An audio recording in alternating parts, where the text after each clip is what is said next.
Social media വഴി തന്നെ നിരന്തരം ആക്ഷേപിക്കുന്ന യുവതിക്കെതിരെ നിർമ്മാതാവ് സുപ്രിയ മേനോൻ. ക്രിസ്റ്റീന എൽദോ എന്ന യുവതിയാണ് കുറെ വർഷങ്ങളായി ഫേക്ക് അക്കൗണ്ടുകൾ ഉണ്ടാക്കി തനിക്കെതിരെ നിരന്തരം അധിക്ഷേപം കമന്റുകൾ പോസ്റ്റ് ചെയ്യുന്നത്. ഇൻസ്റ്റഗ്രാം സ്റ്റോറിയിലൂടെയാണ് ഈ യുവതിയുടെ ചിത്രവും സുപ്രിയ പങ്കുവച്ചിരിക്കുന്നത്. ഇവരുടെ തന്നെ ഫേക്ക് അക്കൗണ്ട് കണ്ടെത്തി ബ്ലോക്ക് ചെയ്യുകയാണ് തന്റെ സ്ഥിരം പരിപാടിയെന്നും ഇവർക്കെതിരെ പരാതിയുമായി മുന്നോട്ടു പോകാത്തത് ഇവർക്കൊരു ചെറിയ മകൻ ഉള്ളതുകൊണ്ടാണെന്നും സുപ്രിയ പറയുന്നു. ഫിൽറ്റർ ഇട്ടിരിക്കുന്ന ഈ മുഖം പോലും അവരുടെ ഉള്ളിലെ വെറുപ്പിനെയും വിദ്വേഷത്തെയും മറയ്ക്കാൻ പര്യാപ്തമല്ലെന്നും സുപ്രിയ പറയുന്നു. സുപ്രിയ ഇവരെക്കുറിച്ച് പറയുന്നത് ഇങ്ങനെ: ഇത് ക്രിസ്റ്റീന എൽദോ. എന്നെക്കുറിച്ച് എന്തെങ്കിലും പോസ്റ്റ് ചെയ്യുന്ന അക്കൗണ്ടുകളിലെല്ലാം പോയി മോശം കമന്റുകൾ ഇടുന്നതാണ് ഇവരുടെ പ്രധാന ജോലി.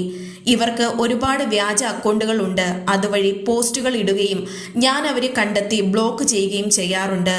വർഷങ്ങൾക്ക് മുമ്പ് തന്നെ ഇവരെക്കുറിച്ച് ഞാൻ കണ്ടെത്തിയിരുന്നു. പക്ഷേ ഒരു ചെറിയ മകൻ ഇവർക്കുള്ളതിനാൽ പ്രതികരിക്കേണ്ട എന്ന് കരുതി വിടുകയായിരുന്നു. ഇപ്പോൾ ഈ ചിത്രത്തിൽ ഇട്ടിരിക്കുന്ന ഫിൽട്ടർ പോലും 2018 മുതൽ അവർ ഉള്ളിൽ സൂക്ഷിച്ചിരിക്കുന്ന വെറുപ്പും എനിക്കെതിരെ തുപ്പുന്ന വൃത്തികേടും മറയ്ക്കാൻ പര്യാപ്തമല്ല. 2023 സുപ്രിയ ഇതിനെക്കുറിച്ചുള്ള പോസ്റ്റുകൾ പങ്കുവച്ചിരുന്നു. മരിച്ചുപോയ തന്റെ അച്ഛനെക്കുറിച്ച് വരെ മോശം കമന്റ്സുകൾ ഇടുകയും ചെയ്ത സ്ത്രീയെക്കുറിച്ച് ആയിരുന്നു ആ പോസ്റ്റുകളെല്ലാം. ഈ യുവതി ഒരു നഴ്സാണെന്നും അവർക്കൊരു കുഞ്ഞുണ്ടെന്നും അന്ന് സുപ്രിയ പറഞ്ഞിരുന്നു. ഇപ്പോഴും ആ സൈബർ ബുള്ളിംഗ് വീണ്ടും തുടങ്ങിയതോടെയാണ് സുപ്രിയ യുവതിയുടെ പേരും മുഖവും വെളിപ്പെടുത്തിക്കൊണ്ട് വന്നിരിക്കുന്നത്. പുതിയ വാർത്തകൾ ഉടനടി ലഭിക്കുവാനായി ചാനൽ സബ്സ്ക്രൈബ് ചെയ്യുക.